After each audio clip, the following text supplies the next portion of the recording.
All right, I am back for a third video. So if you've watched my other two, you're probably seeing this. You're saying, this guy's wearing the same outfit. I am. I'm doing all of this in one take just for you, and hopefully this provides you some good value.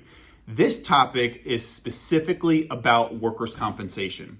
And I'm in the state of Pennsylvania. I live in Berks County, Pennsylvania. However, I cover a variety of areas, both eastern and central Pennsylvania, and I go into New Jersey and New York as well. Predominantly I'm Pennsylvania. Anyhow, so this topic is about workers' compensation specifically for the state of Pennsylvania. And what I want you to understand is that workers' compensation in Pennsylvania is actually the number one area of your insurance program that has the greatest potential for price swings. Let me say that again. It is the number one insurance product that you buy that has the greatest potential for price swings, much more than liability insurance, property insurance, auto insurance, etc. The reason for that is in the state of Pennsylvania, you have a rate that is set by the state for the classification that your business or your employees operate in. In Pennsylvania, there's over 650 different types of classifications, and depending on the type of work that your employees are doing, they are grouped and assigned in one of these different classifications. And many businesses have multiple classifications that are assigned to your business. So you could be a manufacturer. I was just on the phone with a plastics manufacturer in the area, and their class code, for example, is 222. That is plastic manufacturing class code in the workers' compensation system for Pennsylvania. Well, that rate, that classification has a rate that is assigned to it, and that rate is called a lost cost rate. And that rate is set by the state, and it is the same for every plastic manufacturer in this example across the entire state of Pennsylvania. However, that's not the final rate for how much you're paying for your insurance. What you're doing is you're actually having the carrier that is selling you the insurance for the workers' comp has what's called a loss cost multiplier. In other words, it's their markup. That is multiplied times the state's rate.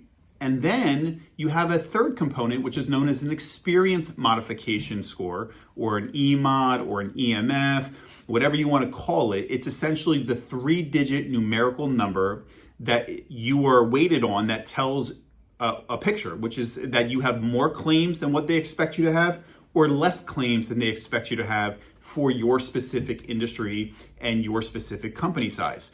If your modification score is a 1.00, that is the average in the state. If you have more claims than what they expect you to have, you're going to start to see that modification score climb above a 1, a 1.1, 1.2, 1.5, on and on and on and on.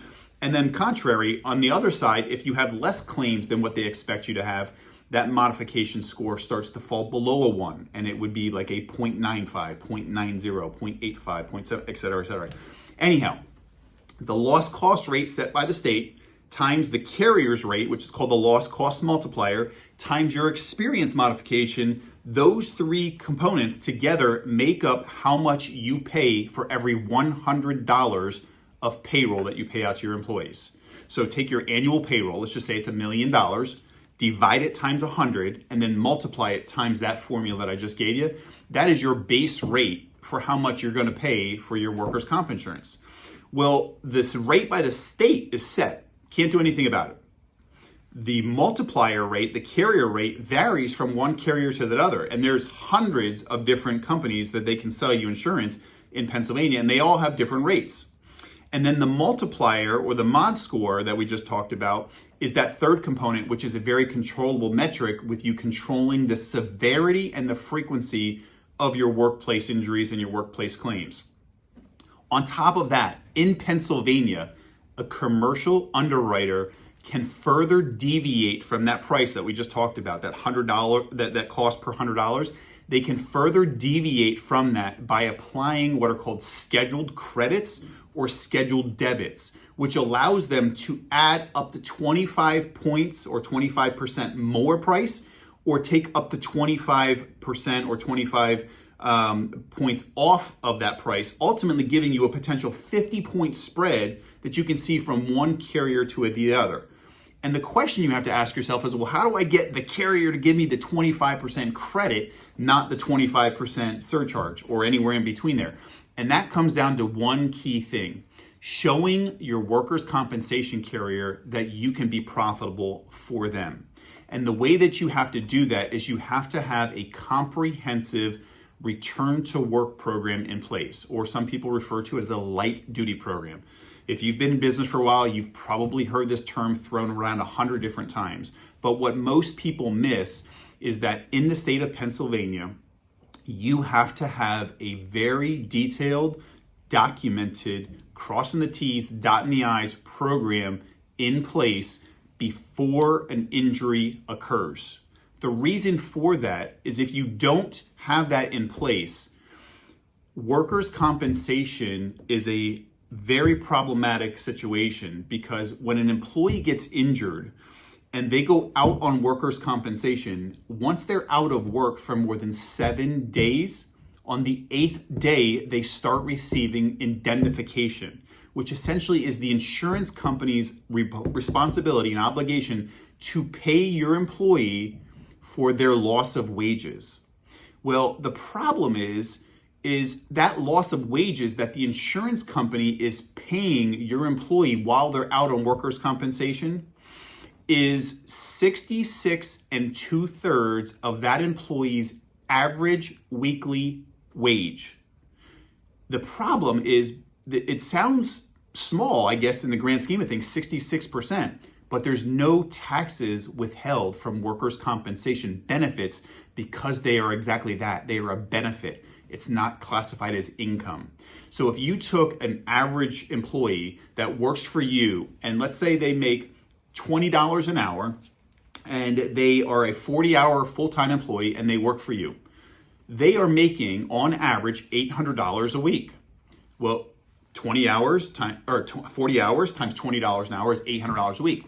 However, they have taxes withheld. They have federal and state and local and Social Security and all these taxes withheld. So they really take home only about 70%, depending on their tax bracket, about 70% of their gross earnings. So that $800, they might only take home $560, $580 of that gross paycheck because Uncle Sam's going to take their part. However, that same exact employee gets hurt and they're out on workers' compensation. On the 8th day, they start receiving 66 2/3 of that $800 weekly pay, but there's no taxes withheld. So now you take that same $800, 66 2/3 of it, that same employee is taking home about $530 a week, compared to when they were working for you, they were only taking home about $560 or $570 after taxes are withheld. So now you have almost the same amount of money being earned by that employee, and now they're sitting at home.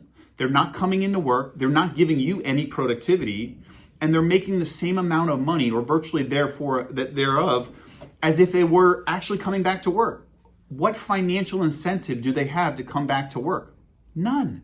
They don't have to spend the money to drive to work. They don't got to spend gas money, childcare money, lunch money, whatever you want to call it. They can sit at home in their underwear all day long and play video games in reality if they wanted to. The problem is people milk the system, and when they see and they get a taste of how much they're making to sit at home, they don't rush back to work in a lot of situations, and they bleed the system out. And your insurance company is paying and paying and paying. And once an employee gets the taste of that money, it gets very hard to bring them back to work, to get them to have motivation to even want to come back, because they're making almost the same amount of money to sit at home. So when you understand this, you can position yourself by putting in an ironclad program that stops people from manipulating or abusing the workers' compensation system by having a return to work or a light duty program. And this program has to be very comprehensive. It can't just be something in your employee manual and there's really no structure to it. It has to be very comprehensive, because if an employee has light duty work presented to them by you, the employer, and you have the T's crossed and the I's dotted, and that employee refuses to come in and do the light duty work, that employee is actually in jeopardy of losing those workers' compensation benefits.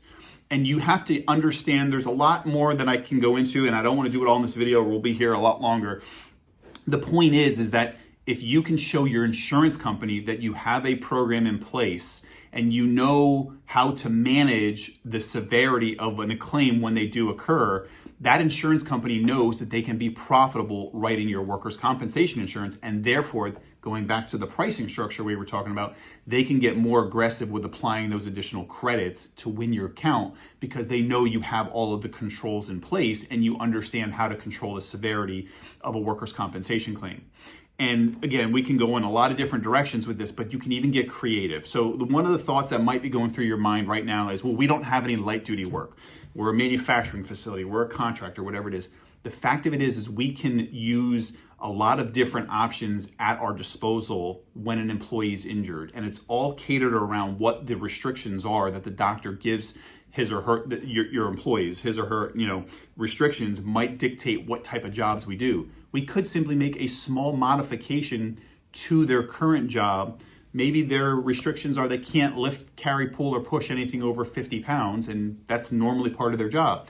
Well, we can make a modification where they can do everything they were doing before with the exception of this one task, and we'll just have somebody else do that. Or we can even go more creative and we can create new jobs that don't currently exist today, but allow you to stop for the employee from sitting at home collecting workers' comp. They can come in and do administrative work. They can make phone calls. They can file paperwork. We can create a completely brand new job, and you don't even have to pay them the same amount of money they were making before.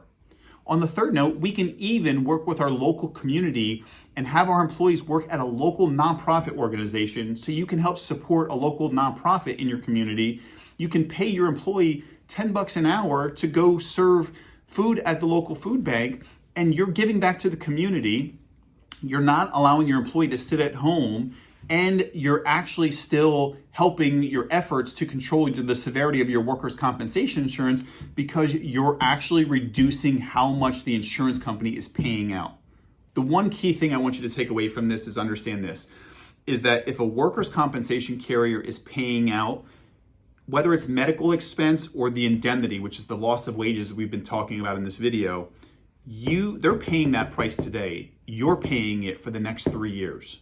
Because if you're not familiar with how that number works, that experience modification score is a 3-year running average. So claims that occurred over a 3-year span is what is reflected in the following year's experience modification score. So you can have a claim that occurred in 2022, you're still going to be paying the penalties as a result of that high claim in 24, 25, and 26, simply because of the tail effects of how workers' compensation claims work.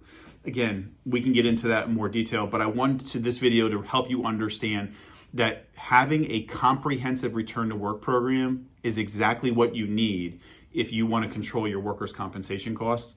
And I can help you understand exactly how detailed this is, because if you don't have this in place, an insurance company isn't going to file to suspend workers' comp benefits because they know a judge will not rule in their favor. However, on the contrary, if you have a comprehensive program in place and you understand this and you work closely with your insurance carrier and your broker, you can control all claims going forward. Now the insurance company is in a position to file a petition to put any claim in front of a judge to make a judge realize we offer return to work or light duty. We've made the work available to the employee. They've been presented it. They're refusing to accept our light duty job offer. Now a judge actually has the ability to look at the situation. And again, we can get into this in more depth later on down the road, and realize that you're not just a big old bad insurance company and employer trying to screw over your employee. You have a return to work program. You're making it available. The employee's refusing to come in and accept it. And the treating doctors already approved that employee for that light duty work. So I'm rambling on. I feel like I might be losing you here. So hopefully not. Hopefully you understood everything I'm trying to cram in this video. There's a lot more to know, a lot more to discuss. If you want to learn more about it, my contact information is below. You'll see some more information about this specific topic below as well. Feel free to reach out, no obligation. I'd love an opportunity to talk about your specifics and how we can help you. And if you have some concerns from this video or something you don't think is maybe necessarily clear, reach out. All it is a quick phone call. Look forward to connecting with you. Take care, and we'll talk soon.